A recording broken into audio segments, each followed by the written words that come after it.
Hi, I'm Weston. I love talking about the Astros, and I'm here to talk about Game 8 of the regular season where the Astros win 4-0 over the Seattle Mariners on the back of a vintage performance by Justin Verlander. The term vintage performance is so overused in sports. Any performance by a player who's older that is even okay is just labeled vintage.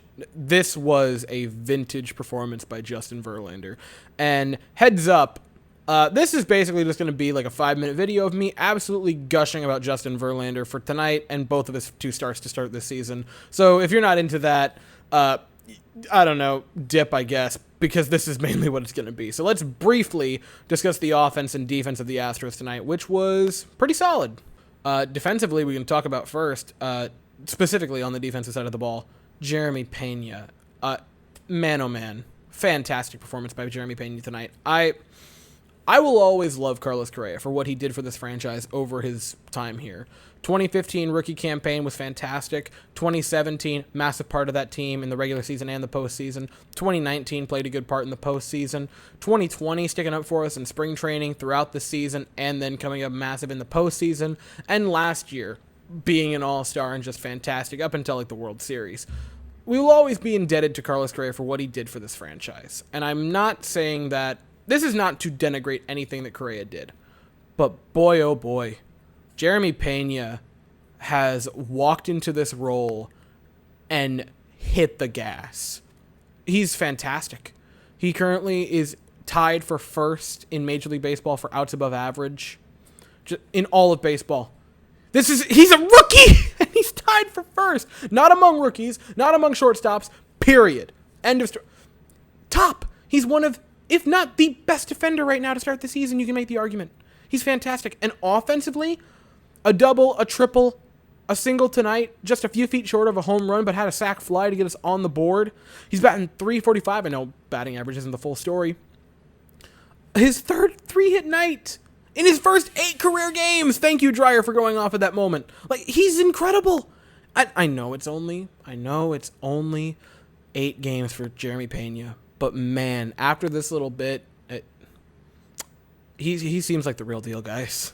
He seems like he is just taking off. Offense as a whole had 8 hits, 3 walks. Like, maybe I'm grading on the bell curve of the last few nights have been painful to watch. But hey, the offense tonight was at least solid. Altuve had an RBI base hit. That was nice. He also lined one that had an .870 expected batting average that was caught for a line out. So he did get also unlucky this evening. He could have had 2 or 3 hits.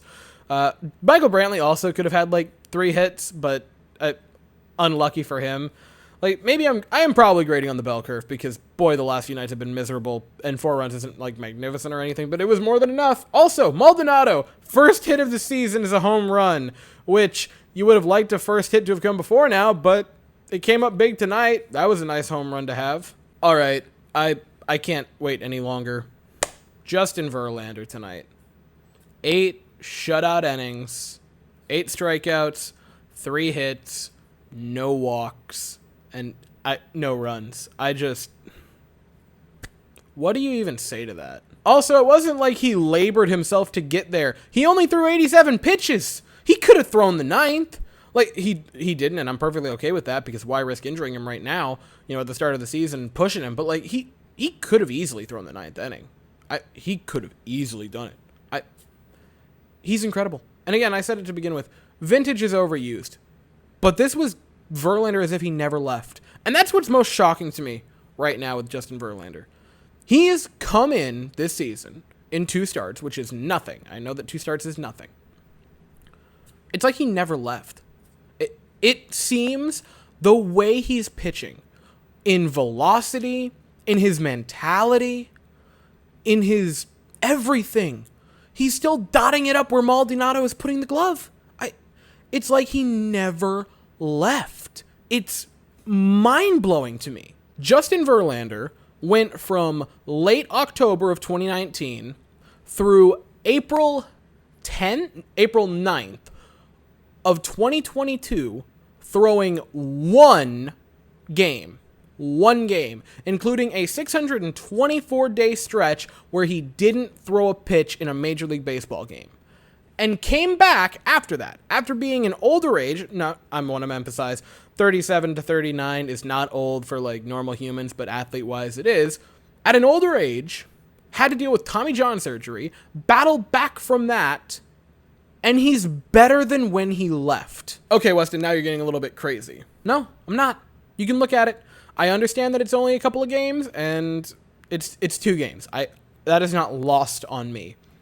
But Justin Verlander, this season, through 2 games, has thrown 13 innings with 15 strikeouts and an ERA of .69, nice, and a whip of .69, nice. In 2019, his Cy Young winning season for the Astros, in his first 2 starts, he went 11 innings, gave up 5 runs, 13 strikeouts, and had an ERA of 4.09. Now, I am very well aware that, hey, it's only 2 games, both in 2019 and now in 2022. It's only 2 games.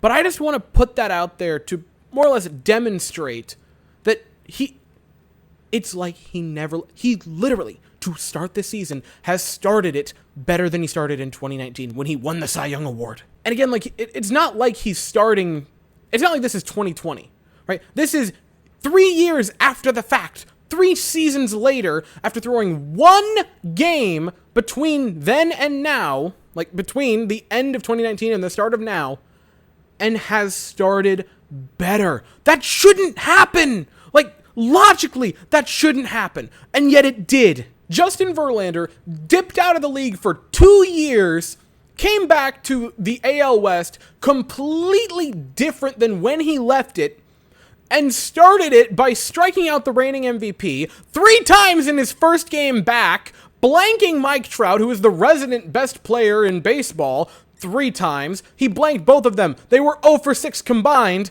and then pitched this against the Mariners and just said, I would like to politely remind everyone in the American League West that you call me daddy. And just to throw another cherry on top, Justin Verlander in 2019, in all 34 of his starts, did not have a game in which he went 8 innings or more without allowing a run or a walk. He had a game where he went 9 innings, no hits, no runs, but did walk a guy. And he also had a game in which he went 9 innings and didn't walk anyone, but gave up a pair of runs. Also a game where he went 8 innings, gave up a run, didn't walk anyone, but none in which he didn't walk and didn't run anyone. Justin Verlander, man. It's like he never left. Which means I get to finally say this pun, which I have had on the back burner for months on end, which is, it's the return of the real Slim JV, and I am just so happy to speak that into existence. Man, what a way to rebound for the Astros. After a game where the pitching staff just gets absolutely pummeled, Verlander comes back in to restore order to it. Just a fantastic game, man. Absolutely fantastic by the Astros. And Justin Verlander, again, caps off to him. And Hector Neris, who had a nice, clean 9th inning, by the way. And because it's late and I assume you guys don't want to just hear me drool about Justin Verlander for another hour, I'm going to leave it at that. The Astros play again tomorrow. It'll be at 4:10 Eastern, 3:10 Central. We send Jose Urquidy to the mound, and the Mariners send Matt Brash. I'll be here afterwards to talk about it.